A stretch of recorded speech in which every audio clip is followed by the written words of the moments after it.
My name is Claire, I'm 44 years old, and I have a 25-year-old daughter, Emma. I had her very young, at university, when I was just beginning to discover who I really was. I started college full of hopes, but also lost in my feelings. That's when I realized I was attracted to women. I hid that part of myself for a long time, but eventually, I accepted the truth. Emma grew up with me in a home full of love.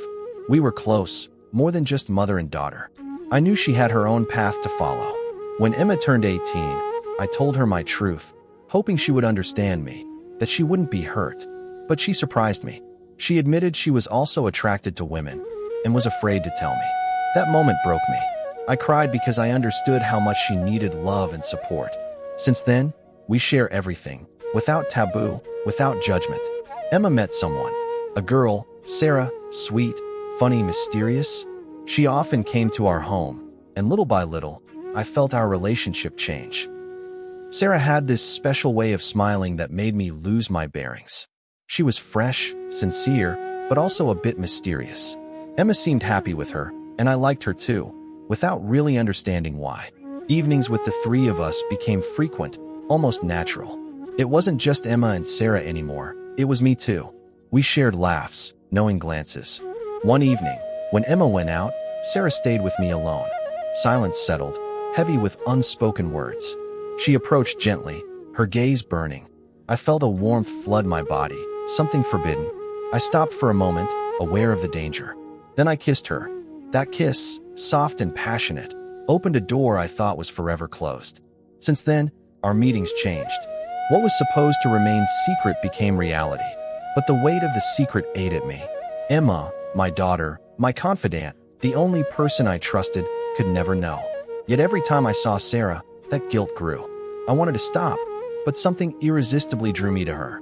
A complicated story, a dangerous game I could no longer run from. The following weeks, I found myself waiting for her calls, her messages. Sarah had this crazy magnetism. I knew what I was doing was taboo, unforgivable, but I couldn't stop. Sometimes, I'd catch Emma's trusting, innocent gaze, and the pain gripped my heart. One evening, during a party at my place, Emma had invited some friends, and Sarah was there too. The tension was palpable.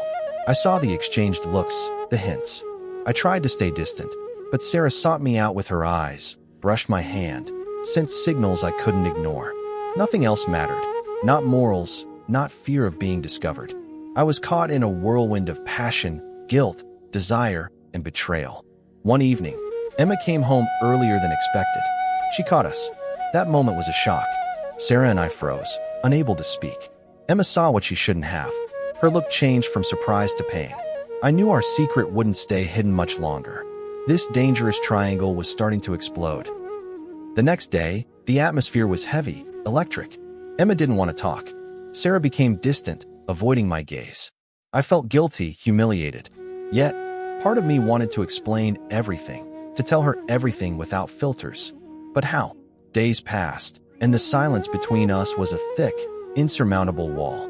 Emma was changing, distancing herself, and I felt her suffering in silence. One night, she came to my room, eyes red. She asked me for the truth, looking me straight in the eyes. I couldn't lie anymore. I confessed everything, the relationship with Sarah, the secret, the passion. She cried, screamed, begged me to stop everything, to save our family. It was the worst torture, hearing my own daughter ask me that. I promised, but deep down, I knew it wasn't that simple. Sarah was now part of my life, like a sweet, poisonous drug. Emma withdrew, cut ties for a while, preferring to escape this heavy situation. I was torn between desire and duty, between mother and woman. Weeks turned into months. Emma lived at a friend's place. The phone stopped ringing. Sarah kept coming, hoping I'd give in to her love. I was torn, unable to choose. I had betrayed the most important person in my life, my daughter. One evening, when I came home alone, I found Sarah in the living room, her eyes shining. She held me, whispering she wanted to build something real with me, despite everything. I faltered. It was like a drug, this forbidden love. But one day, Emma came back, stronger, more determined. She asked me to choose, once and for all. This demand was a dagger in my heart. To choose between the woman I loved and my own daughter. How could anyone ask that? I understood it was time to end this madness, to save what was left of our family. But Sarah wouldn't leave. She was ready to do anything for me, even destroy our family to have me. This story was about to take a turn I never imagined. Sarah started to become possessive, jealous of every moment I spent with Emma. She wanted me to be entirely hers, excluding everything else. I tried to explain, but she didn't understand. Tensions grew, and I feared she would destroy everything I had built. One day, Emma called me in tears, confessing she had caught Sarah searching through my things, looking for proof of our affair. I realized this was becoming toxic. Sarah was no longer the sweet, mysterious woman I had known. She was becoming dangerous, obsessed. I decided to talk to Emma, despite the pain. Together, we made a plan to keep Sarah away, to protect our family. But Sarah wouldn't give up. She started sowing discord, manipulating friends, spreading lies. I was trapped in an infernal triangle between love, betrayal, and lies. And then, one evening, everything changed. That evening, Sarah came to my house unannounced.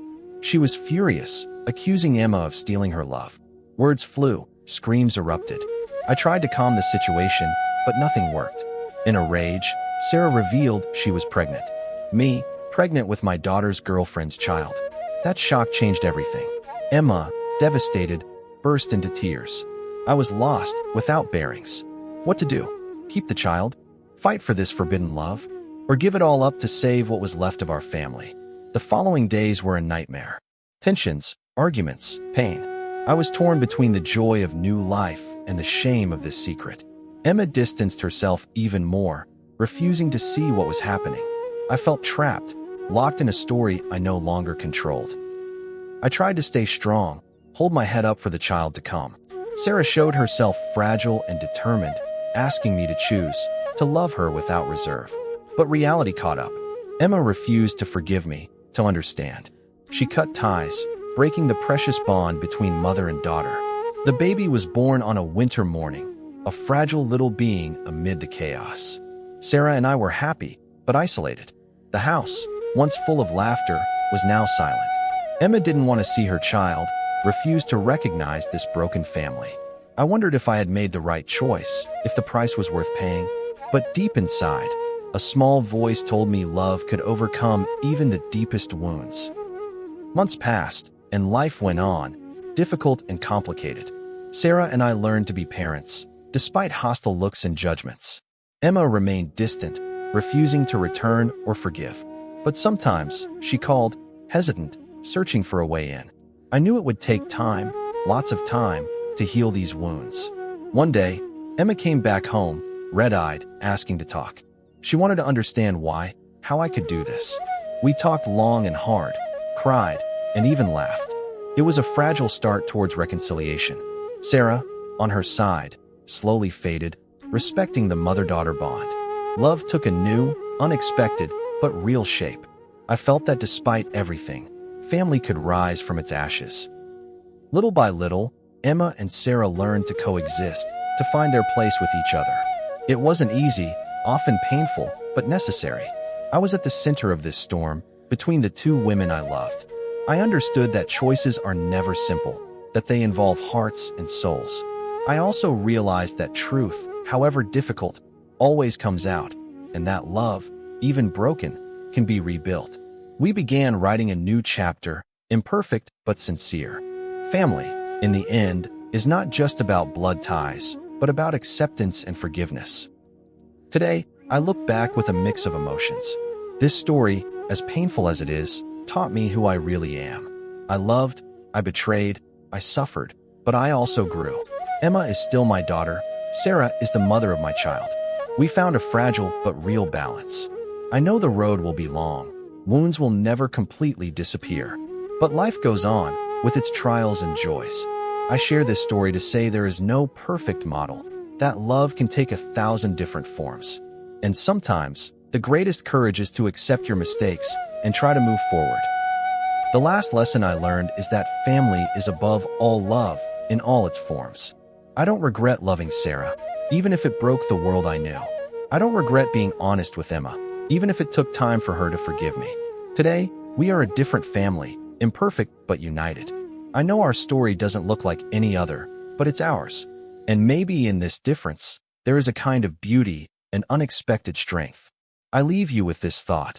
Love knows no boundaries. It crosses taboos, fears, and sometimes it heals the deepest wounds.